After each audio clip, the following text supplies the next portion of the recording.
paus de águas mansas, minha praça do frescor. És Vitória engraçada, Ribeirinha apaixonada, Guadalupe, meu amor. Anda a vir graciosa, carinhosa, radiosa, peito nu deste vulcão. Aproveita a tarde calma e vem conhecer a alma deste povo folgazão. Graciosa, amor perfeito, tatuada no meu peito, em hospitaleira voz. Anda a vir graciosa, carinhosa, radiosa, a cantar dentro de nós. Terra mãe da minha vida, és a praia adormecida, a feiteira de encantar. És ondina da ternura, serra branca de aventura, fontes deste meu sonhar. Anda a vir graciosa, carinhosa, radiosa, peito nu deste vulcão. Aproveita a tarde calma e vem conhecer a alma deste povo folgazão. Graciosa, amor perfeito, tatuada no meu peito, em hospitaleira voz. Anda a vir graciosa, carinhosa, radiosa, a cantar dentro de nós. És caldeira dos sentidos, furna dos sonhos perdidos, touros do meu padecer. Carapacho do encanto, pedras brancas deste canto e a luz do meu viver.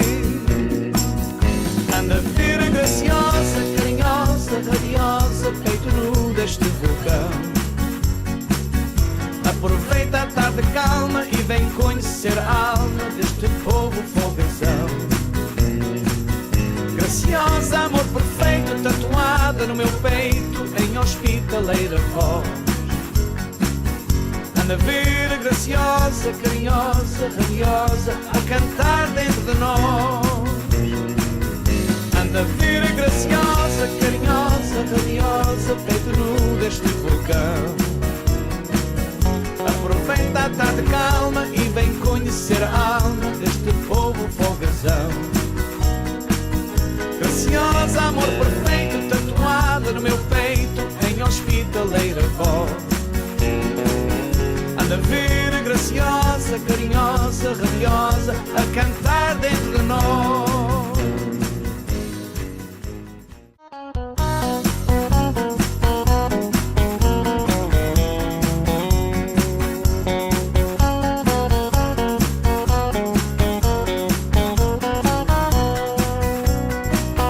Santa Cruz de mil lembranças, em paus de águas mansas, minha praça do frescor. És Vitória engraçada, Ribeirinha apaixonada, Guadalupe, meu amor. Anda a vir graciosa, carinhosa, radiosa, peito nu deste vulcão. Aproveita a tarde calma e vem conhecer a alma deste povo folgazão. Graciosa, amor perfeito, tatuada no meu peito, em hospitaleira voz. Anda a vir graciosa, carinhosa, radiosa, a cantar dentro de nós. Terra mãe da minha vida, és a praia adormecida, a feiteira de encantar.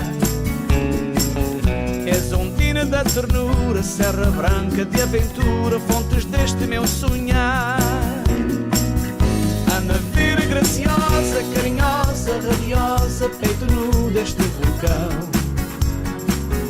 Aproveita a tarde calma e vem conhecer a alma deste povo folgazão. Graciosa, amor perfeito, tatuada no meu peito, em hospitaleira voz. Anda a vir graciosa, carinhosa, radiosa, a cantar dentro de nós. És caldeira dos sentidos, furna dos sonhos perdidos, touros do meu padecer. Carapacho do encanto, pedras brancas deste canto e a luz do meu viver. Anda a vir graciosa, carinhosa, radiosa, peito nu deste vulcão. Aproveita a tarde calma e vem conhecer a alma deste povo folgazão. Gente da nossa gente, em mais uma edição. Hoje viemos até à cidade de São José e até a residência do amigo João Silva, natural da Ilha da Graciosa. Uma pessoa extremamente conhecida no nosso meio comunitário. Boa tarde. Muito boa tarde e é um prazer estar cá em nossa casa. Muito obrigado por ter aceito o convite e aberto as suas portas para podermos ter esta conversa. Muitos imigrantes vêm porque vieram com os seus pais, outros porque familiares lhes fizeram a carta de chamada. Em qual é das situações em que se encontram? Foi precisamente uma dessas opções. A minha irmã mais velha, a família do marido vivia aqui na Califórnia, depois dela casar vieram aqui para a Califórnia e 5 anos depois ela trouxe papéis americanos e fez a carta de chamada a nós todos. Viemos os últimos, eu e uma outra minha irmã e os meus pais, em 1973. Há quantos anos está na Califórnia? 51 anos. 51 anos. Quando já veio com uma certa idade, depois de ter cumprido o serviço militar? Não? Cumpri o serviço militar, sentei praça em 68, fiz a recruta, fui para Lisboa atrás de especialidade de transmissões, regressei e em junho de 69 fui chamado para ir para Angola. Fui para Angola fazer o serviço de transmissões, completámos um batalhão de abrantes, o pessoal era todo lá, mas não tinha o suficiente pessoal para transmissões, e mandaram buscar os Açores. Lá fui eu, e tivemos 2 anos e 2 meses em Angola, e regressamos. Cheguei à Graciosa, precisamente no dia 23 de julho de 1971. Foi difícil, diremos assim, a adaptação a este país? Eu ouço familiares, foi muito difícil, para mim não foi. Desde o momento que eu cheguei aqui à casa da minha irmã, que me fez a carta de chamada, que fica aqui a 2 blocos acima, eu vi este país com uma possibilidade de eu ter uma vida melhor, que era aquilo que eu ansiava. Embora tivéssemos passado algumas dificuldades, ao princípio todos passam, falta de não falar inglês e outras coisas assim no género, a carta de condução, que só tive carta de condução ao fim de 2 meses depois de estar aqui. Mas eu olhava para os outros, olhava para a minha irmã, para conhecidos, amigos que nos foram visitar, e eu disse, esta gente lá eram como eu, eles hoje estão melhor na vida, é isto que vai acontecer. E foi sempre isso que eu tive na minha mente desde o dia que eu aqui cheguei, e graças a Deus é isso que tem acontecido. Quando veio para a Califórnia, veio diretamente para a cidade de São José? Diretamente para a cidade de São José, para a casa da minha irmã, que lá tive 2 meses, aqui 2 ruas acima de onde eu moro hoje. Quando veio já veio casado? Casado. E já trazia consigo a sua filha? Já trazia a minha filha com 5 meses de idade. Não viemos mais cedo porque eu e a mãe não queríamos vir naquela condição dela ter que vir nascer aqui, já pensava em despesas hospitais, eu pensava nisso. E eu disse, não, aqui estamos bem, eu tinha caixa de providência, ela vai nascer aqui e depois é que vamos ir. E assim foi. Ela nasceu, no dia que ela nasceu tirei a certidão de batizado, de nascimento, e meti no correio, já o resto estava para cá. No dia que ela nasceu, eu mandei a certidão de nascimento dela para a minha irmã e 5 meses depois estávamos cá. Percorrendo esta nossa viagem, você foi sempre uma pessoa, segundo eu já aprendi determinadas conversas que tivemos, apaixonada por aquilo que é nosso, pela nossa cultura, pelos nossos costumes, pelas nossas tradições, inclusive, como é óbvio, do folclore. Quando aqui chegou, como é que conseguiu, portanto, integrar-se neste meio a nível cultural? Vou dizer sinceramente o que é que eu pensei quando cheguei e o que é que aconteceu. Quando cheguei, claro, não temos outra coisa se não pensar em arranjar um trabalho, ganhar a vida, sustentar a família, e se trabalhavas horas extraordinárias, sabia, fazia-se todas, essas que apareciam, e eu disse, durante 3 anos, 2, 3 anos eu não me quero envolver em nada, que é para me focar naquilo que é preciso para a nossa família. Pôr o conforto em casa. Há fim de 3 anos de estar aqui, comprámos a nossa primeira casa. E a partir daí, depois comecei a me envolver na Irmandade do Espírito Santo de São José, estive lá 11 anos, comecei como diretor, corri várias posições, inclusivamente presidente, fui presidente da Irmandade de São José em 1987, a minha filha tinha 14 anos, foi a rainha da festa, a rainha grande, depois tinha a outra pequenina, e foi o total de 11 anos. Saí daí, tive direção no Atlético por 2 vezes 3 anos de cada vez, e corri assim a outras organizações, porque era aquilo que me apaixonava e ainda me apaixona nos meus tempos livres, fazer parte integrante de alguma coisa que nos faz sentido. Faz sentido à nossa descendência, à nossa cultura, de onde viemos, e eu acho que podemos manter, onde quer que vivamos, aquilo que é nosso. É preciso fazer o possível por isso. Como é que surge a oportunidade de se inserir na direção do AIS e quando é que aparece naturalmente também, ou se abre, melhor dizendo, uma janela para assumir a presidência? É muito interessante. Eu não sei se quero aprofundar muito o que era na altura e o que a gente é hoje. A direção era composta, e ainda hoje está a parte dos estatutos. Nunca pode ter menos de 7 diretores, nem pode ter mais de 21. E na altura eles andavam sempre entre 19, 17, mas nunca mais de 21. E todos os anos, há pessoas que já estavam lá, tinham de sair por doença ou por vontade de descansar, porque aqui existe trabalho, e na altura toda a gente tinha os seus trabalhos regulares, e isto era voluntariamente que se fazia as preparações para as festas e reuniões e isso tudo. Então, antes de 2, 3 meses antes de setembro, que é quando há as eleições, na direção de 3 meses antes, perguntavam-se a todos se alguém queria sair da direção por motivos particulares, da sua vida particular. E havia sempre 3 ou 4 que saíam. Depois sabia, olha, eu não posso mais, vai sair. O presidente atual dizia a todos os diretores, considero que vocês vão falar com os seus amigos e vão recomendar diretores para ocupar estas posições que vão ficar vazias. E fui recomendado por um diretor, que estava na altura, que já não existe entre nós, mas recomendou-me, e sei que não fui muito bem aceito, depois, pela razão de ser muito novo. Eu tinha na altura 27 a 28 anos, e as pessoas que estavam lá, todos tinham mais de 50, e eles não era muito da vontade deles terem pessoas novas para, como talvez não fossem outras ideias. Ao fim e ao cabo, eu vim a ser aceito, já não sei bem os pormenores, mas sei que interromperam essas tragédias e fui aceito. Essas objeções? E pouco depois disso começaram a aceitar-me bem. Eu vinha fresco de Portugal, sou uma pessoa, era e sou, muito devota do Divino Espírito Santo. E tudo o que eu posso fazer, só se não puder, faço tudo o melhor para o Divino Espírito Santo.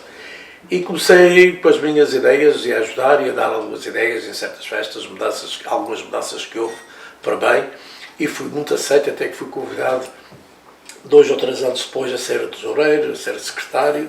Fiz isso, depois fui vice-presidente. Na altura havia 2 vice-presidentes, hoje já são já tiraram um.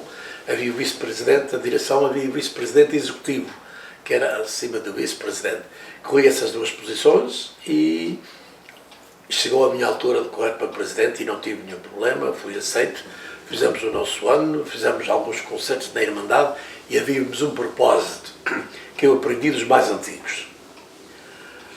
Esta direção tem que fazer dinheiro para se manter e temos que ter sempre na nossa mente que é um edifício muito grande e quando isto precisar de obras vai ser preciso muito dinheiro.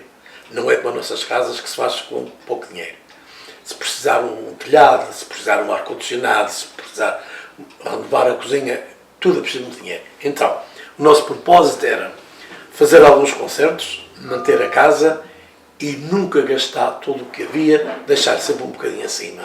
E todos, por muitos anos, enquanto eu estive lá, havia sempre aquele propósito de, olha, a gente tinha tanto quando entramos.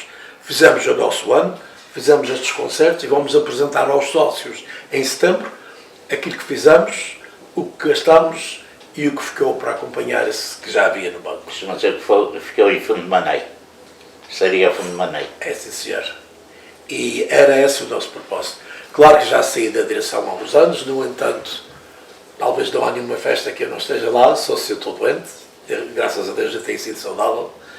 Se me pedem ajuda, eu estou lá, só se eu não puder tudo o que eu posso, eles me pedem, eu ajudo sempre a Irmandade do Vinho do Espírito Santo. Quais foram as diferenças que encontrou em relação a uma festa em louvor ao Senhor Espírito Santo na Graciosa e aquela que veio encontrar no AES? É enorme, é como da noite para o dia. As festas da Graciosa, antes de eu sair para aqui, de eu vir para cá, para a Califórnia, os 7 domingos, desde o domingo de Páscoa até o domingo da Trindade, na nossa freguesia que eu falo agora, não sei bem das outras como era, mas era mais ou menos. Qual é a sua freguesia? Guadalupe é a freguesia maior da Ilha Graciosa. Fica central, não fica à beira-mar. E todos os domingos estavam ocupados com promessas, pessoas que iam fazer croações. Alguns da América, outros do Canadá e outros de lá, que faziam promessas por qualquer coisa que tinha passado na sua vida e prometiam ao Vinho do Espírito Santo, se isto tudo continuar como era, vamos fazer uma promessa. Então levavam o seu Espírito Santo à igreja no domingo de Páscoa e davam um jantar, um almoço aos seus convidados. Nesse dia, à tardinha, ia outra família buscar o Vinho do Espírito Santo desta casa, em procissão, a pé, e levava para a deles, com as bandeiras do Espírito Santo, as coroas, cantávamos Ave Maria e Santa Maria pelo caminho, até chegar à casa de outra pessoa que era encarregado da festa no ano seguinte, o imperador. E lá se rezava o terço todos os dias à noite. Comecei a ir muito novo a rezar o terço à casa daquelas pessoas ali à volta que tinham aquelas promessas. Não só se rezava, também se cantava, jogava-se jogos, era um serão muito agradável. Depois, quando chegava a altura de rezar o terço, havia o máximo de silêncio a rezar o terço. E era isto que eu trazia na minha mente. Tive que aceitar, e também não foi muito difícil, ver que isto é um meio muito grande, e lá estávamos com graciosenses. Aqui estamos a 10ª ilha. Aqui estamos de todas as ilhas, mais alguns americanos inseridos na nossa comunidade. Portanto, temos que aceitar a diferença, mas foi enorme. Ora, quando é que começou a sentir o gosto e a paixão pelo folclore? De muito novo. Lá não pertencia ao folclore, comecei muito novo a tocar na Filharmónica da freguesia. Eu sou o sócio fundador da Filharmónica do Guadalupe. Lembro-me de não termos Filharmónica, depois o clube do Guadalupe resolveu aceitar esse encargo de mandar vir instrumentos e contratar um mestre e ensinar música. Foi aí que eu comecei a aprender música muito novo para a Filharmónica do Guadalupe. E daí, depois, formámos o folclore. Havia uma condição do clube que tinha o folclore e a Filharmónica. Se pertences à Filharmónica, não podias pertencer ao folclore. Por causa que havia conflitos de interesse. O folclore ia para uma banda. E eu preferi sempre a Filharmónica. Mas sempre gostava do grupo folclore. Sempre gostei muito das nossas modas. Porquê é que surgiu a iniciativa de construir uma Filharmónica? A falta de música nas nossas festas. As outras freguesias todas tinham a sua Filharmónica. Portanto, na altura das coroações, que são os tais 7 domingos que falámos, desde Páscoa até à Trindade, havia aquelas coroações. As outras freguesias tinham a Filharmónica a acompanhar o Vinho do Espírito Santo à igreja. A nossa íamos cantando pelo caminho. Homens cantavam Ave Maria, Senhora Santa Maria e trocavam aquilo. E havia, acho que a maior força de vontade de todos era termos uma Filharmónica para acompanhar as nossas festas. Era uma lacuna que havia necessidade de preencher. Necessidade muito grande de preencher nas nossas festas. E foi fácil de construir. Em 9 meses, foi o mesmo tempo do bebê. Resolveram contratar um mestre, ele ensinou a maioria dele. Havia lá 2 ou 3 músicos formados que sabiam tocar piano e outros, mas sabiam ler música. O resto ninguém sabia ler música. Veio o mestre, tivemos 6 meses só a aprender música, a solfejar, enquanto os instrumentos não chegaram. Quando os instrumentos vieram do continente, começaram a distribuir, a experimentar. O lábio deste está melhor para o trompete, aquele lá melhor para o barítono, e assim se formou a Filharmónica. Desde que tiveram a iniciativa, 9 meses direitinhos a Filharmónica estava Valeu a pena? Valeu a pena até hoje. Ainda lá existe. Qual era o instrumento que tocava? Eu tocava barítono. Comecei com o trombone e pouco depois o mestre passou para barítono. Barítono é um instrumento que eu adoro, porque também toca melodia, mas nunca está junto com as trompetes, com os clarinetes.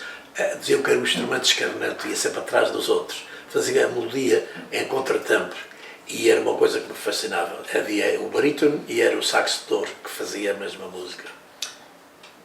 Como é que surge o Atlético na sua vida? Atlético, eu fui diretor, nunca fui Só presidente. diretor. E fui vice-presidente do Tony Fontes. O Tony Fontes foi presidente uma época e fui o vice-presidente dele. Já tinha estado diretor no AES há vários anos, as pessoas conheciam-me por eu estar envolvido nisto e de gostar de ajudar a ornamentar as festas e de programar e de servir às mesas e pôr mesas e entrar mesas e viam aquilo e quando eu saí, porque também não era permitido, hoje em dia já fazem isso, mas não era permitido, se estás numa direção não podes pertencer à outra, podes ser sócio, podes ir às festas, mas não podes ser diretor, por causa dos conflitos. Então depois de eu sair do AES, aqui fui diretor do Atlético e com muito gosto. Por quantos anos? Tive 3 anos, depois saí 1 ano e voltei mais 3. O futebol é uma das suas paixões ou não? Não. O futebol é uma das coisas que eu gostava muito de ir ver. O meu irmão, que Deus lá tem, gostava muito de futebol, foi guarda-redes lá há vários anos. Eu não. Nunca tive paixão para ser futebolista.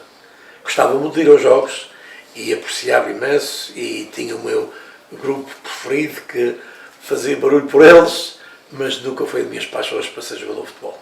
O senhor também é uma pessoa que faz parte do grupo coral da Igreja das Cinco Chagas. Desde quando se inseriu no grupo coral da Igreja das Cinco Chagas? 2 ou 3 meses depois de eu estar aqui na América. Íamos sempre à missa, a minha irmã na altura não conduzíamos, estávamos na casa dela 2 meses, íamos sempre à missa e às vezes era cantos conhecidos, eu de cá abaixo não tinha vergonha de acompanhar. Depois daí fui convidado, já não sei bem a data, mas fui convidado pouco depois, sei que a minha miúda era pequenina, mas já tinha talvez 1 ano ou 2, e fomos para o grupo coral. Tivemos lá vários anos. E depois havia uma altura que eu tinha pertencia a muitas coisas e estava muito ocupado e deixámos de pertencer ao grupo por algum tempo, o grupo coral. Sempre à missa, cantávamos de cá de baixo, que na altura o coro andava lá em cima, na Capela Mora, hoje não, hoje está mais perto do altar e acho muito bem. E depois houve uma necessidade, sabes que temos aqui festas portuguesas em cidades vizinhas como Mountain View e Half Moon Bay e assim, e não tinham um grupo coral português. E houve uma necessidade, a primeira vez que eu formei um grupinho para irmos cantar uma missa foi precisamente em Mountain View, na sociedade do Bill Street, isto em 1993. Tenho essa data bem marcada na minha mente. E disse, vamos ter aqui uma missa, mas não temos ninguém. Eu estava fora do grupo na altura. Porque é que não se forma aqui um grupinho e vamos cantar a missa? E então, cânticos da igreja é coisa que eu fascina-me e tenho milhares. Não é santos, tenho milhares de cânticos. Mandei vir muitos cânticos durante a série. Acha que a sua voz tem tendência para tenor? A minha voz é tenor. Agora já não é como era, tive um problema das cordas vocais, fui operado e nunca mais fiquei a ser o que era, mas eu era tenor. E arranjei umas músicas e fizemos um grupinho e fomos cantar esta missa em 1993, em novembro de 1993. E a partir daí começou a sugerir, eu não estava envolvido em nenhum, outra festa portuguesa, até inclusive Monterrey, Half Moon Bay. Telefonaram-me, alguém arranjou-me o telefone, disse, a gente ouvimos dizer que arranjaste um grupinho para ir cantar uma festa, estamos aqui, não temos ninguém português, podes arranjar um grupinho e vir aqui? Disse, posso. E fomos para Fort Bragg, que não é assim muito perto. Fort Bragg. 12 anos seguidos, com o tal grupinho. Éramos um grupo individual, não pertencíamos a nenhuma igreja, éramos individual. Todos iam às Cinco Chagas à missa, mas o grupo era individual. E arranjámos este grupo e fazíamos aqui como as mini-férias. Íamos para Fort Braga, às vezes íamos na sexta-feira, cantávamos no sábado e no domingo, e também cantámos algum folclore lá, organizou-se praticamente, pensadamente para eles, algum folclore, e entretíamos, porque é uma gente que eu adorava. São a maioria natural das Flores, da Ilha das Flores, e pessoas de idades avançadas, a gente nova, depois deixou de haver ali trabalhos como havia antes, as madeiras e pescadores, e o pessoal novo saía para a escola e depois dos cursos já não voltavam. E havia ali uma comunidade envelhecida que não queria de maneira nenhuma deixar perder a festa do Vinho do Espírito Santo. Íamos daqui, chegámos a levar a Filharmónica e o grupo coral e fizemos isso durante 23 anos com este grupinho, assim, que chegámos a estar ocupados às vezes muito tempo. Saudades? Muitas saudades. E fizemos várias digressões que estão bem vivas na minha memória e irão ficar. Fomos à Costa Leste 2 outras vezes, fomos ao Canadá, 2 vezes ao Canadá, fomos uma vez em Montreal, tivemos em Toronto, temos dos amigos da Terceira, tivemos na festa maior portuguesa, açoriana, que se faz na Costa Leste da cidade de Fall River, fomos lá convidados para ir com o nosso grupo, o tal grupo individual que tinha, que se chamava Saudades da Terra, o grupo coral Saudades da Terra. Fizemos maravilhas, fizemos um CD profissional, levámos para o Canadá, fizemos nas vésperas de ir para o Canadá, eu levei 400 CDs, não podia levar mais, e tivemos lá 4 dias, no segundo dia já não tínhamos nenhum, já tínhamos vendido os 400 CDs. Foi e é um paroquiano da paróquia das Cinco Chagas. Sim. Ao longo destes anos foram aliás, diversos pastores que serviram, portanto, esta paróquia, a paróquia das Cinco Chagas. Tem recordações, ou alguns deles deixaram-lhe gratas recordações? Sim. Quando aqui chegámos, era pastor o nosso amigo Padre Macedo. São Miguel. São Miguel, era o nosso pastor, amigo dos seus paroquianos, pouco exigente, não exigia muito, mas tinha tudo. Quando era preciso as festas, ele não era muito exigente, muito humilde, mas muito humilde, e tinha tudo o que era preciso. Ele era também responsável pela Escola Portuguesa das Cinco Chagas, onde a minha filha teve 8 anos, que era da altura dela era do 1º ao 8º, depois incluíram o kindergarten. Na altura da minha filha não havia kindergarten. E ele era o total responsável também por a Escola das Cinco Chagas. Eu fui presidente do Clube dos Pais da Escola das Cinco Chagas. Fazíamos vários eventos para pais que não eram portugueses verem também as nossas tradições. E então fazíamos várias festas lá à nossa maneira portuguesa, mas os pais iam, compravam o seu bilhete, iam jantar. Tivemos a Cidália Maria a cantar fado lá várias vezes. A Amália Açoriana. A nossa Amália Açoriana foi lá algumas vezes cantar à festa das Cinco Chagas, à escola das Cinco Chagas, na altura que fui presidente do Clube dos Pais. Foi um homem incansável. E depois veio alguns por pouco tempo, e o que teve mais tempo depois dele foi o Padre Noia, que também deixou muitas saudades, que era um homem... Mais tarde foi cônico. Era um homem inteligentíssimo, muito inteligente. Florentino, e não virava as costas a qualquer coisa. Nessa altura tínhamos o nosso... Tinha uma personalidade muito forte. E o nosso grupo coral Saudades da Terra foi conhecido das Cinco Chagas por ele. Uhum. Nós lá cantávamos as Cinco Como é que Chagas. surgiu Saudades da Terra? Juntámos 1 dia, 2 dias a cantar a missa e não havia nome, era o grupo. E começaram a chamar o grupo do João Silva, o que eu não aceitava muito bem. Não gostava muito que dissessem que era o grupo do João Silva. E então, um dia a falar, Deus dê saúde à Filomena Rocha, que ela foi, nomeou vários nomes. E o nome que ela nomeou foi o que ficou. Saudade. E disse, temos que deixar o nome a este grupo. Porque eu não quero que seja chamado o grupo do João Silva, que o grupo não é meu, eu sozinho não faço nada. Tinha a responsabilidade sempre de escolher as músicas, e de fazer os itinerários, e de fazer os programas, fazer os livros para todos, era a minha responsabilidade, mas o grupo não era meu. E falávamos em vários nomes, e ela disse, eu gosto muito deste nome. Eu Grupo Coral Saudades da Nossa Terra. E alguém respondeu, não pode ser, que já temos um programa ou qualquer coisa que se chama Saudades da Nossa Terra. Eu disse, está bem, tiramos o nosso. E fica, Grupo Coral Saudades da Terra. E ficou. Falando do Grupo Coral, atualmente faz parte do Grupo Coral das Cinco Chagas. Das Cinco Chagas. Quando é que regressou ao Grupo Coral e porquê? Porque eu fui sempre à missa, cantava ou não cantávamos. E este grupo, eu vou voltar atrás um bocadinho, porque nós não cantávamos nas Cinco Chagas.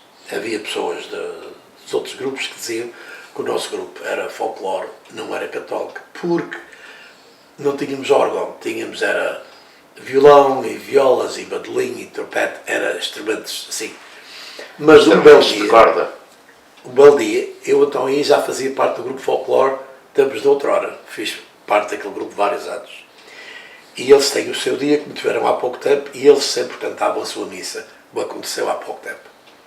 Nesse ano, não sei o que é que aconteceu, eu não era encarregado disso, e chegou-se o dia e não havia missa planeada. E alguém disse, João, mas tu tens o teu grupinho, talvez podiam vir cantar a missa. E disse, falso. Vim para casa, chamei todos, fizemos um ensaiozinho a meia hora e fomos cantar a missa. O Padre Noé foi a primeira vez que nos ouviu, nunca nos tinha ouvido. Ele ouviu nessa missa, claro que era com instrumentos de corda e acordeão e assim. Ele disse, este grupo é muito bom para estar calado, para cantar só aí para as outras freguesias. De hoje em diante, vocês vão cantar aqui uma vez por mês. Escolham o domingo que quiserem e vocês vão ter um domingo por mês. Ficámos assim abananados e nesse dia ninguém lhe disse nada. Depois vou falar com ele e disse, se o Padre estava mesmo a sério, eu acho que a nossa gente não aprecia a nossa música por causa de sermos um órgão. Eu acho que não vai ser boa ideia para si. Sim senhor, olha, já escolhi o dia para vocês. É o terceiro domingo. Porque há qualquer coisa nos segundos, quando chega a estas festas, vocês vão ficar com o terceiro domingo. E ficámos com o terceiro domingo. Cantámos das Cinco Chagas aproximadamente 20 anos, uma vez por mês, o terceiro domingo de cada mês. Pois, a razão de termos desistido foi que o nosso acordeonista regressou aos Açores definitivamente. O Renato Cunha Mendes tinha planos para sair daqui em pouco tempo. Tínhamos outro violão, mas não era bem seguro porque tinha outras responsabilidades que tocavam nos fados. E isto foi andando assim e disse, bem, antes de chegarmos à altura que ninguém nos possa ouvir, prefiro parar enquanto há qualidade. E foi isso que aconteceu. Mais vale ser desejado que é preciso. E foi a razão de termos parado com o nosso grupo. Ainda hoje, à saída, quando a missa acabou, a nossa organista, responsável pelo grupo, disse, José, vais formar o teu grupinho outra vez. Com o grupinho de uma vez ou outra se juntamos. No dia 12 de maio vamos ir cantar uma missa a Montanview. Pouca gente sabe, mas vamos fazer isso. Eu ainda chamo essa gente e ainda se organizamos e ainda vamos. Pois o Padre Noé ainda surgiram outros sacerdotes, mas finalmente as Cinco Chagas teve um sacerdote português, com o Padre Tony Silveira. Como é que tem sido atualmente a paróquia das Cinco Chagas sob a vigência do Padre Tony Silveira, ou António Silveira? O Álvaro está a tocar num ponto melindroso. Eu falo só por mim, não posso falar pelos outros. Padre Silveira, na minha maneira de ver, tem um dom de palavra como ninguém. Nenhum padre que conheci tem o dom de palavra que ele tem. Esse dom nasceu com ele, ninguém lhe pode tirar. Às vezes é assim um bocadinho repentino, mas a gente todos temos as nossas partes menos favoráveis e ele também tem algumas menos favoráveis, uma vez ou outra, muito repentino, e às vezes dá assim umas respostas que não cabiam bem no lugar. Depois de se falar e de esclarecer, ele vem à mente, e também é homem, para pedir desculpa em público. Houve aqui uma cena um pouco agradável, um dia, já lá vai um ano, precisamente há um ano, em que ele ofendeu membros do grupo à saída do ensaio e ninguém daquelas pessoas que ele falou sabia do que é que ele estava a falar. Ele tinha ouvido um membro dizer qualquer coisa que não gostou mas não despejou nesse membro, veio despejar nos outros que estavam a ensaiar e ninguém sabia do que é que ele estava a falar. No outro dia, isto foi numa quinta-feira, no domingo, ele estava convencido que ninguém ia aparecer na igreja. E ele disse do altar, ao vivo, através da internet, do Facebook e de todos: eu agradeço vocês me terem perdoado, porque eu hoje pensava que não ia ter nenhum membro do grupo aqui a cantar. Mas vocês souberam-me desculpar, souberam-me perdoar, eu agradeço por isso, e vocês têm aqui uma pessoa que os vai compreender também. Continua, portanto, a colaborar no grupo da nossa, aliás, da Igreja das Cruzeiras. Sim, continuo com muito prazer, enquanto eu puder. Não quer dizer que não vai haver um dia ou outro que não se possa participar. Também tenho família fora de São José e uma vez ou outra a gente tem que os ir visitar. E todos fazem isso, acontece. Mas eu falho sempre o muito possível. Raramente falho. Só se eu não posso, não era nenhum. Nunca falho ao grupo ou a ir à missa, porque não me apeteceu, porque me deitei tarde ontem e porque está frio. Isto nunca acontece. Nunca acontece. Vamos sempre, a não ser que não se possa de maneira nenhuma ou que eu não esteja aqui presente. O que é que se sente naquele momento quando está a dar o seu contributo através da sua voz e da sua fé naquele momento, digamos assim, religioso que é a Eucaristia?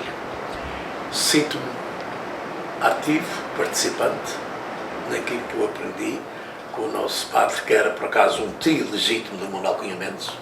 Foi o padre que eu sempre tive na minha freguesia de Guadalupe, na Graciosa, para assistir desde o céu. Eu bebia muitas palavras dele na catequese e ele era uma pessoa, quando chegava a essas alturas, ele sabia muito bem, por aqui de maneira tão fácil, qualquer criança ou adulto podia observar se realmente tivesse com atenção.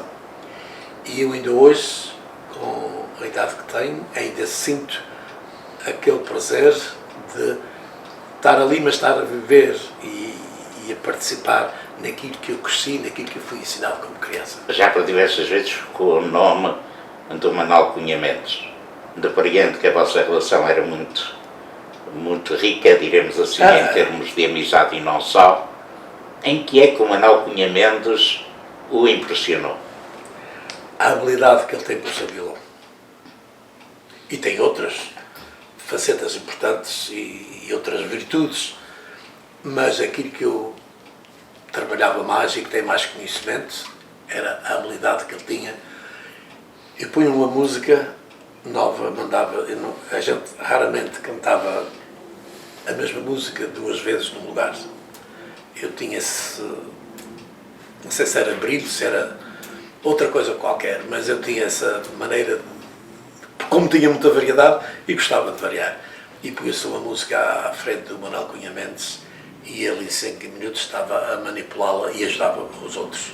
E não ajudava mais porque ele, nem por isso, gostava muito de ajudar os outros instrumentos. Ora, nesta nossa viagem surge a RTP Internacional e o programa Contacto na sua vida. Como?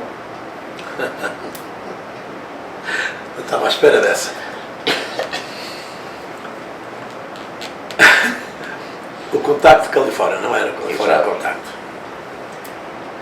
Como já falámos hoje, eu vou todas as festas que posso, às vezes 2 no mesmo dia. E conheci o João Palhinha numa das festas, acho que do Atlético, que ele veio filmar para o Califórnia Contacto.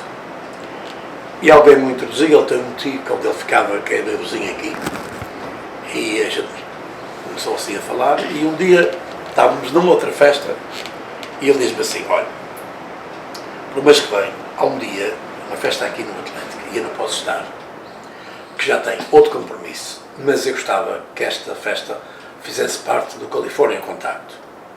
Eu já arranjei uma pessoa para vir filmar, e tu vais fazer a apresentação desse convívio nesta festa. E disse: eu disse: sim, tu sei que tens capacidade e não tens mais nada a dizer. Pronto. Eu disse: ok, pronto, fica assim. Quem vinha com a máquina era o nosso amigo Barbosa. Morava na altura. O Agostinho Barbosa. Morava em Rafael bem na altura, ele agora mora noutra zona. E combinámos e vamos para a festa. E eu não sabia bem como é que era a introdução do programa para a RTP, mas tinha a noção como é que se devia começar a apresentar o programa. Exato. E eu fiz isso mesmo, e depois falámos com as pessoas encarregadas da festa. Um deles, lembro bem, era o David Garcia, não sei bem a festa, qual era a razão, mas era uma festa, e também falámos com o David Garcia e mais algumas pessoas lá da festa, e eu fiz aquilo aparentemente com sangue frio, dizia ele, como assim. E ele veio essa gravação, e ele disse: olha, José, telefonou-me, ele disse: está tudo bem feito, mas tu não é que apresentas o programa, é a minha mulher que faz a apresentação. Eu disse: pois, e quem disse não? É porque tu começaste o programa como se fosse a apresentação para ir para o vivo. Disse: corta, não tinha assim grande experiência. Mas foi assim que começou. Conhecemos até muito pouco tempo antes, mas numa festa calhou estarmos na mesma mesa, e na conversa ele veio aquela oportunidade dele de apresentar em 2 lugares, convidou-me e assim fiz, até o programa depois acabar. O Osvaldo é uma excelente pessoa, um grande amigo, um grande profissional. Amigo do seu amigo. Exato. Fui lá uma vez ou duas de propósito a Los Angeles, de avião, e de manhã fazer o que tínhamos de fazer e de ir à noite para trás. Ele convidou-nos a ficar na sua casa, mas não era preciso, tivemos tempo de fazer. Fomos entrevistados com o Manuel Aguiar, da RTP Artísia, e fizemos lá outro trabalhinho que tínhamos a fazer. Tivemos uma grande refeição em casa do nosso amigo Osvaldo Palhinha, e regressámos à noite para casa de avião, e ficámos grandes amigos. Hoje já não se vemos muitas vezes, mas quando a gente se vê, sempre aquela grande amizade. E a esposa também.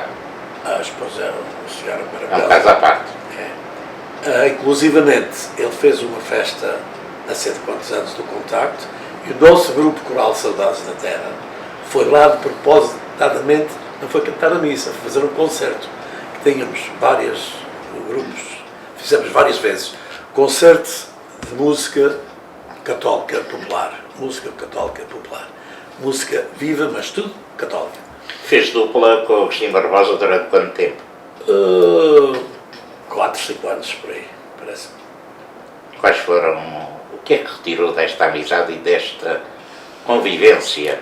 A amizade ficou até hoje. Quando nos encontramos, há sempre aquele abraço amigo, não falamos dessas coisas passadas, todos nós sabemos que acabou, mas foi através desse programa que conheci bem o Agostinho Barbosa e também o Osvaldo Palhinha. Foi daqueles amigos que ficámos assim até hoje. Para o resto da vida. Para o resto da vida. Este programa deve também abrir a porta, ou as portas e as janelas, para novas amizades que criou. Muitas. Conheci o Sr. Manuel Vieira, Manuel Eduardo Vieira e a sua família através do Osvaldo Palhinha, e começámos a ir às festas que ele fazia as suas gravações, e conhecemos depois melhor em viagens que fizemos de cruzeiros e isso, e conheci, fiquei com muitas amizades derivado ao programa. Foi muito engraçado. Uma vez eu vou à Costa Leste, minha mulher tem 2 irmãos e uma irmã que vivem nos arredores de Boston, 20 minutos de Boston, e fomos lá a uma celebração qualquer, um casamento ou uma celebração lá de alguém da família. E teve lá as amizades deles, pessoas que eu não conhecia. Eu disse: eu parece que já te vi na televisão. Eu disse: talvez. Não é o California Contact, tu fazes parte. Eu disse: às vezes aparece lá. Estão a saber. Eu já vi esta feição e já ouvi esta voz. É para ver onde isto vai realmente muito longe. Nos Açores, quando vou aos Açores, agora já estão-se a esquecer que o programa já acabou há uns anos, mas quando ia aos Açores, era muita vez procurado e chamar aqui, vamos tomar aqui uma bebida. E as pessoas tomavam uma bebida só para saber se realmente era eu, ou como é que um filho da Graciosa, de uma ilha tão pequenina, também fazia parte do programa de televisão. Mas as pessoas diziam-me isto, assim, exato, francos, sinceros, e eu não levava a mal, é o que se pensa que se diz, tá? Como é que um filho desta terra, não foste para lá pequenino, e eu vim para aqui com 25 anos, e já vim casado com a minha filha. E como é que vais para uma terra desta e como é que chegas a fazer? Também eles pensavam que o programa, que era talvez que eu fazia para viver, ou isso. Eu também não fazia muitas explicações. Respondia àquilo que me perguntavam honestamente. mas não mentia, mas também não voluntariava muita informação. E algumas pessoas pensavam que era aquilo que eu fazia para viver, e afinal aquilo era uma coisa voluntária, como o Álvaro faz tanto, e a sua esposa fazem tanta coisa voluntária para apresentar a nossa comunidade, para mostrar a nossa comunidade o que se passa cá na Califórnia, em diversas cidades e diversas festividades, e quem está nas suas casas, agora tem, às vezes, não tem muito tempo como eu pensava que ia ter. Mas gosto muito de me envolver, temos grupos que se juntamos uma vez por semana, uma vez para jogar as cartas, outra vez para conversar, outra vez para... Mas quando estou aqui sozinho mais a minha mulher, acabamos de jantar, sentamos na nossa cadeira muito confortável e a gente vai para o YouTube e vê o canal 10. Eu antes do canal 10 via muitas vezes o canal 3 e tenho que fazer... Exato. Tenho que fazer esta... tenho que pedir desculpa uma vez. Ainda vou, mas vejo menos vezes, porque também temos outros para ver. Mas ele já esteve aqui também, o canal 3, já esteve aqui nesta casa também, fazemos uma entrevista. Que bom. Ora, dentro destes anos que esteve envolvido no California Contact, qual foi o programa que mais o marcou? Olha, que vou ser muito sincero, o programa que mais me marcou e que mais sensibilizou foi precisamente o primeiro que eu fiz do Atlético. Não sei por qual foi a razão. Senti que disse, pá, eu talvez não estou bem, como é que eu disse que sim, como é que eu vou fazer uma coisa que eu nunca fiz, não tenho nenhuma preparação, ninguém me preparou. Mas eu na minha mente fui baseando naquilo que eu via, antecipadamente dos outros programas, e fui procurando ir por aquela zona, mais ou menos como eu via, e fiz muitos que me lembro, outros que já me esqueceram, mas aquele primeiro fiquei muito sensibilizado e ficou bem marcado para sempre. Eu vou precisamente pegar numa deixa. Disse-me que veio com 25 anos, na companhia da esposa e da filha. Quando é que nasceu a sua cara metade? Muitos anos, mas lembro-me bem. No dia 2 de fevereiro de 1953. Eu tinha apenas 14 anos e ela tinha 13. E eu sei o dia 2 de fevereiro porque é o dia que festejávamos lá o Santo Amaro. E minha mãe e eu era um garoto, tinha uma promessa a Santo Amaro e eu fui. E ela também tinha uma promessa à mãe e ela foi. Mas já tinha visto um dia, precisamente por causa da Filharmónica. A Filharmónica foi inaugurada, eu já tinha feito os 15 anos quando isto aconteceu, foi inaugurada em setembro. E naquela altura, como não havia Filharmónica e havia a Filharmónica agora, todas as freguesias, os locais, queriam fazer a sua festa da Ribeirinha, do Gaspar, daqui, e convidavam, fazer aqueles reais de milho torrado e os copos de vinho e isso, e a Filharmónica tocava o seu concerto. Eu era o mais novo da Filharmónica. E a gente tocávamos uma hora, depois tínhamos um intervalo, o mestre mandava a gente descansar. E saí e vi esta menina, ela tinha o cabelo louro, da altura muito comprido, ainda estou a ver a roupa que ela tinha vestida. E disse, pá, que miúda diferente. E eu saí, vou logo à procura, que na altura as raparigas dos arraiais andavam de braço dado, atrás e adiante. E eu vou seguir os passos dela e dei-lhe qualquer coisa, dei-lhe um sinal que estava a falar com ela. E ela disse que podia ser, tinha ali o pai, tinha a mãe, não sei quem. Mas tive a oportunidade de perguntar onde é que ela vivia, que era logo a casa a seguir, eu não sabia, nem nunca tinha ido àquele lugar. E depois comecei a ir procurá-la. E sei que no dia 2 procurei várias vezes, via-se, sorria-se, mas não se falava.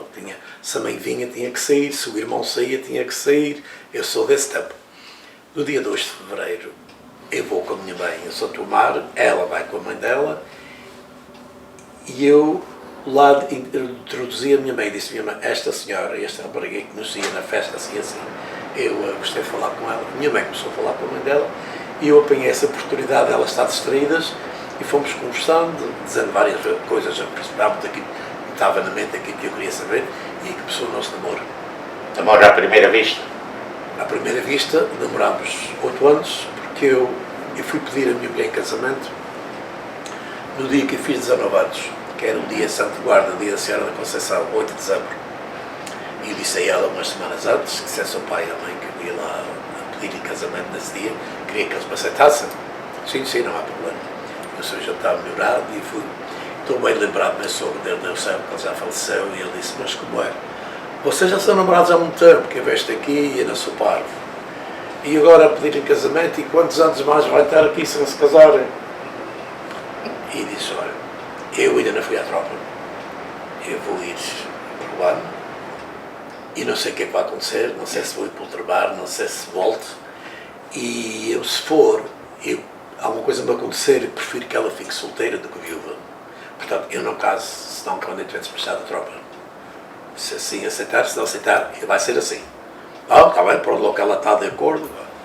E foi. Fui, voltei, e 6 meses, do dia que eu voltei, ela estava lá em casa dos meus pais, foi uma festa, a Filarmónica foi lá, foi uma festa maravilhosa, que ainda hoje acho que foi o dia mais feliz da minha vida. E nesse dia, depois de tudo acalmar, a gente juntou-se lá, sentámos umas cadeirinhas e marcámos o dia do nosso casamento. No dia que eu cheguei lá do trabalho, 6 meses depois. É pai de uma menina linda, é filha única. Filha única. O que é ser pai e qual foi a sensação quando a sua esposa deu à luz o fruto do vosso amor? Eu acho que nem sequer há explicação. É qualquer coisa tão relevante dentro da gente. Eu sei que eu fui levá-la ao hospital às 7 horas da manhã. Ela estava a sentir dores, mas eu trabalhava ali ao lado, no estabelecimento de Sr. Frederico Cardoso. E o doutor, fui lá, falei com ele e ele disse, isto vai ser para hoje, mas só logo para as 4, 5 horas da tarde. Portanto, vais à loja, e eu fui, e qualquer coisa aconteça, a minha secretária chama-te, que ela também estava grávida, e ela chama-te para vir. Isto era 10h30, ela chamava, bem depressa que não vai ser às 4 horas. Eu dou uma galeira que era meia dúzia de passos, e chego lá, a menina tinha acabado de nascer. Mesmo que eu estivesse lá, não via, porque não havia essa autorização. Tinha acabado de nascer, esperei que ele levassem para o quarto regular, e foi aquele amor incondicional. A primeira vez que ela hoje tem 50 anos, ainda hoje, já falámos muitas vezes, é sempre nunca me lembro de ter que zangar com a minha filha por qualquer coisa. Ela sabia as regras, sabia os nossos limites, e ela nunca tentou ultrapassar, porque também não punhamos regras impossíveis. Aquilo que a gente gostava decentemente de aparecer, de fazer, ela sabia tudo. Criámos a nossa filha sozinhos, e enquanto ela esteve em casa, ela casou-se com 24 anos, a nossa mesa de jantar nunca se via televisão, nunca se ouvia rádio, não havia música, não havia nada. A nossa filha sabia de todos os passos da nossa vida. O que a gente planeava de fazer para férias, vamos comprar, vamos ir, vamos lá, ela sabia de tudo, era conversado com a gente os três, sempre. Nunca, ainda hoje, porque ela às vezes não gostava, e ela dizia, porquê é que eu não posso ter o rádio a trabalhar? Porque da casa que tínhamos de antes, já estamos aqui nesta há 40 anos, ela tinha 10 anos quando viemos para aqui, nós não demorávamos antes, podíamos ver a televisão do quarto, assim que também podemos ver daqui, e eu só dizia, Irene, vamos jantar. Ela apagava a televisão, apagava o rádio, sentávamos à mesa. Depois, uma vez ou outra, ela perguntava quando a pessoa quis ser mais um bocadinho, e disse, é porque a gente, se estivesse com o rádio, não estás a prestar atenção no que a gente está a dizer. E esta horazinha é nossa, é muito nossa, não é para mais nada. Tens tempo de ouvir rádio depois e a televisão. E ela concordou. Mas ela às vezes dizia, quando eu tiver filhos, não vai ser assim. Disse, está bem, minha filha nessa altura vai fazer o que quiser, mas é muito engraçado. Ela tem um casal de filhos, uma miúda com 23 e um rapaz com 20. Ainda hoje janta lá às vezes também. E assim que ela diz, Thomas, Shelby, a gente vai jantar. Se eles estão a ver televisão, apagam, se estão a ouvir música, apagam. Ainda hoje. E ela olha para mim e sorri-se, e a gente não diz nada um ao outro. Mas ela sabe perfeitamente o que é que os meus olhos lhe dizem.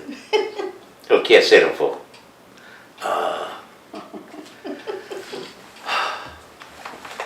Avô de um casal de netos que eu tenho é a maior felicidade da minha vida. Vê-los felizes, saudáveis, graças a Deus sem maus vícios, sem maus caminhos, estudantes. A minha neta já graduou, já está a trabalhar para onde ela estudou. O meu neto falta 2 anos, está no colégio. Agora ele está este ano aqui em Los Garros E às quintas-feiras é mínimo sai da escola a 1h. Todas as quintas-feiras são, eu posso ir almoçar com o avô. Pode-se, enfim. Agradeço é que me digas no dia antes, que é para tu comeres aquilo que tu gostares. Ele adora vida do mar, caranguejos, camarão, amêijoas. Digo, tá, mas o que é que tu queres comer? O que o avô quiser, qualquer coisa. Mas se tiver um camarão, um ameijo, eu gostava. Já sabe que ele tem isso. Se a irmã pode vir e a mãe, porque a minha filha é enfermeira, às vezes trabalha o fim de semana, tem dias a meio da semana em casa. Se ela está em casa, vem. E porque ele tem que vir ao almoço, porque ele tem um part-time à tarde e ele não pode vir ao jantar. Só fazemos almoço. Para mim não me faz diferença. Até é melhor que à tarde eu posso ter um jantar com outras pessoas. E então eles vêm aqui quase sempre, uma vez ou outra falha lá, conforme a responsabilidade deles. Mas ainda hoje, ele com 20 anos, a miúda com 23, assim que chegam à porta para dentro, a primeira coisa, sem dizer nada, é um grande abraço. Um abraço ao avô, um abraço à avó, e aquele abraço quente, saudável, doce. É muito sentido. Doce, que acho que não há explicação possível. Os cartões que aqueles netos descrevem quando é os meus anos da avó, dia de pais, de mães, Natal, aquelas frases lindas que tem, esses cartões todos guardados. Ser avô é 2 vezes pai. Ser avô é 2 vezes pai, mas de maneiras diferentes. Porque também a idade é outra e a nossa paciência é outra. Quando éramos pai, às vezes andávamos muito nas corridas e agora tem todo o tempo que eles precisam de mim. Falando de todo o tempo, quando é que se formou? No dia 2 do mês que vem, de abril, faz 10 anos.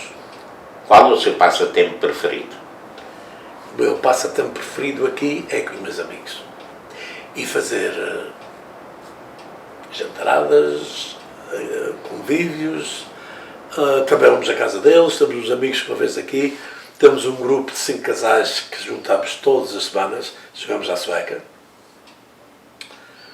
Não é todo o ano, vai acabar nesta altura. Quando os dias são grandes, paramos porque há outras coisas que podemos entreter. Durante o inverno fazemos isso.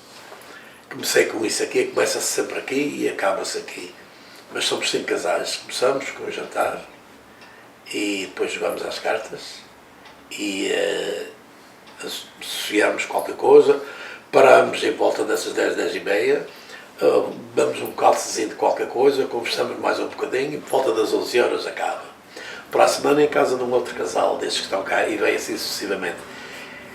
E digo uma coisa ao Álvaro, é dos melhores passatempos que a gente tem, porque estamos no nosso convívio, é o mesmo, e sinto-me às vezes que estou em casa, que estou na nossa terra, é aquele convívio saudável que a gente todos acho que gosta de ter.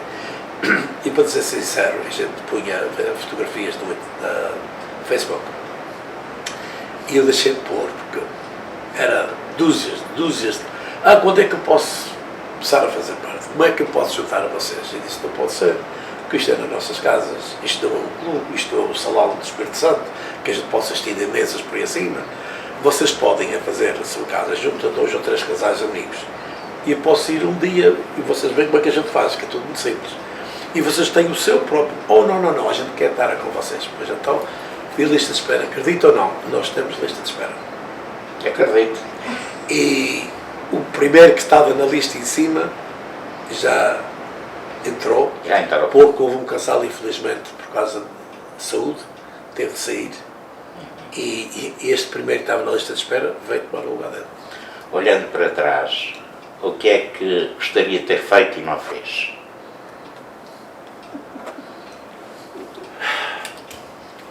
Não sei se há muita coisa que eu gostaria de ter feito e não fiz, porque aqui tudo que eu cismo em fazer realmente tenho conseguido. E sempre fui uma pessoa que tinha muita ansiedade, de novo, de viajar, gostava muito de viajar. E gostava uma ambição de conhecer o mundo, conhecer muita parte do mundo. Às vezes dizia isto aos meus amigos e eles riam-se. Então a minha mãe ria-se, porque como é que tu podes um dia fazer isso? Estás a pensar? Disse, eu não sei, mas eu penso que um dia vou fazer. E eu já corremos muita parte do mundo, já fizemos 29 cruzeiros, já fizemos cruzeiros para toda. É difícil agora escolher um que ainda nunca tenha dado, porque, claro, tem que se repetir. Eu não sei o que é que há.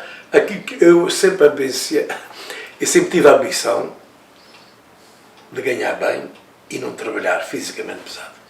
Disse ganhar bem, não trabalhar fisicamente. Fisicamente pesado. Qual foi o seu trabalho? A primeira coisa que eu tive de fazer para concluir isto, lembrou-me, eu tenho que ir para a escola, eu tenho que aprender o inglês. Enquanto eu não aprender o inglês, isto nunca vou conseguir. E foi. Trabalhei 4 anos numa fábrica de borracha aqui em São José e esses 4 anos estive na escola.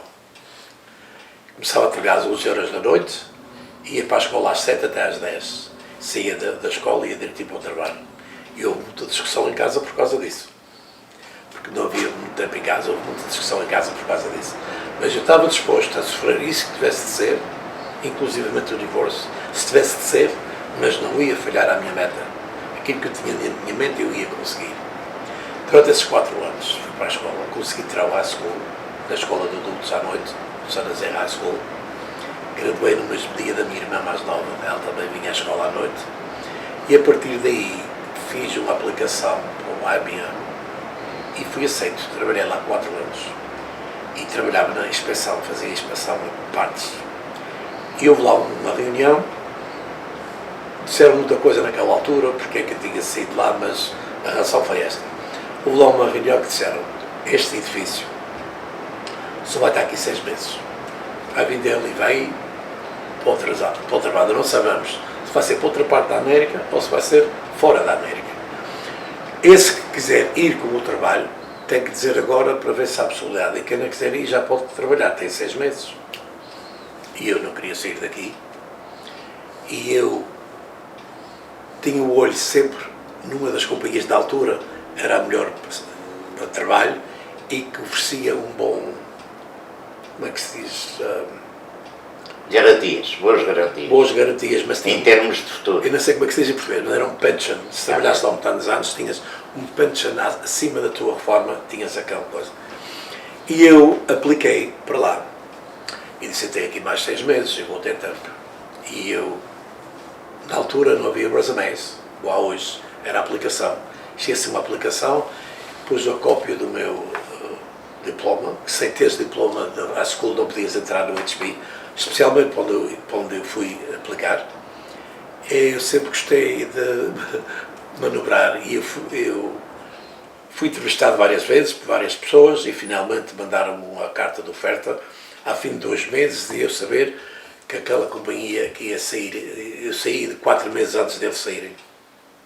Fui por lá como Material Supervisor, eu tinha que ter a certeza que tínhamos material para os engenheiros fazer as suas obras. E fui começando por aí e estive lá 32 anos.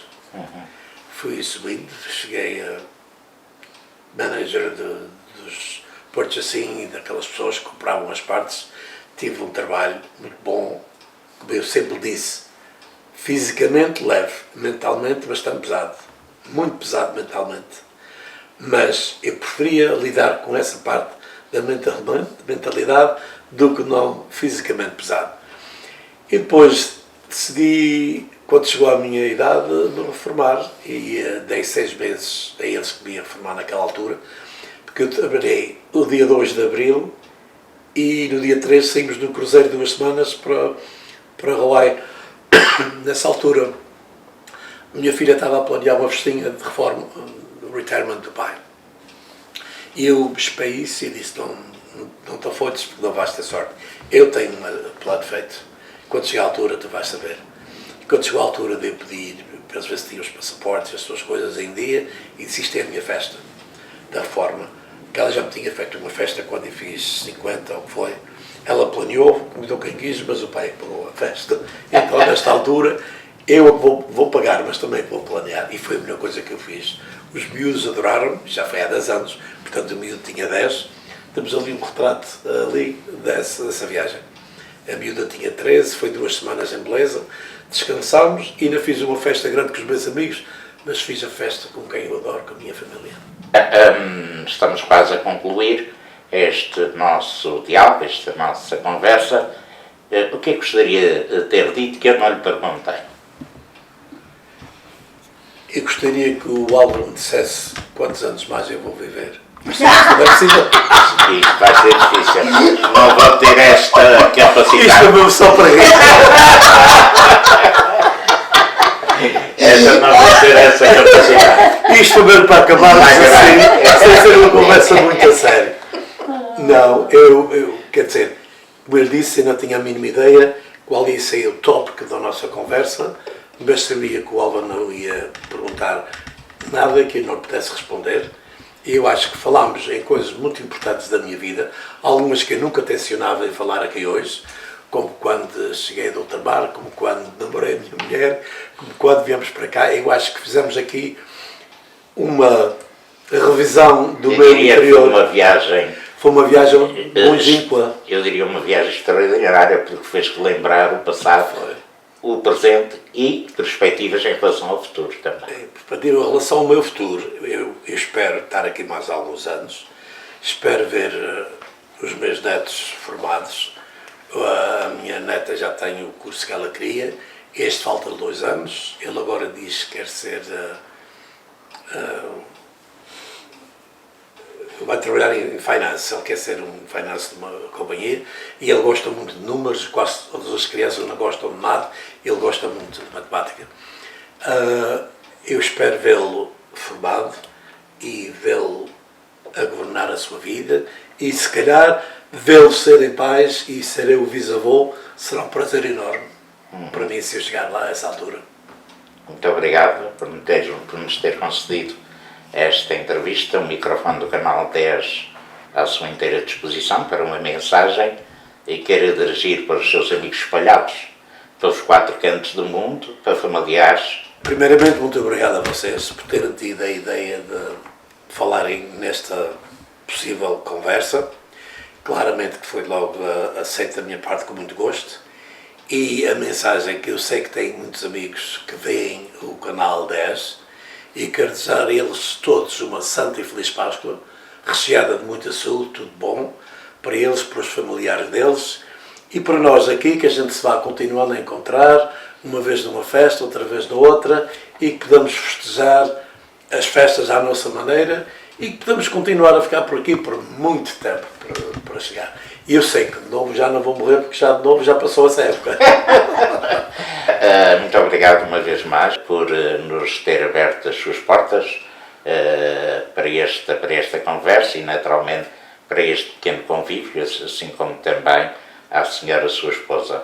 Aproveitamos para vos desejar uma feliz Páscoa em família e naturalmente marcar encontro consigo numa próxima oportunidade.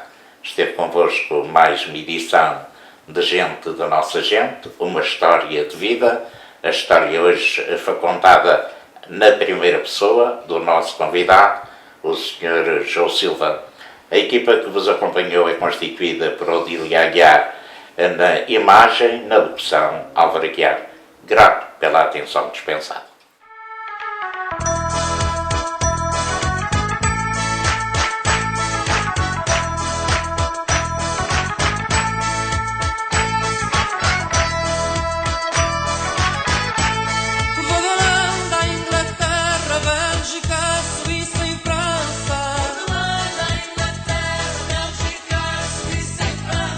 Ver gente da minha terra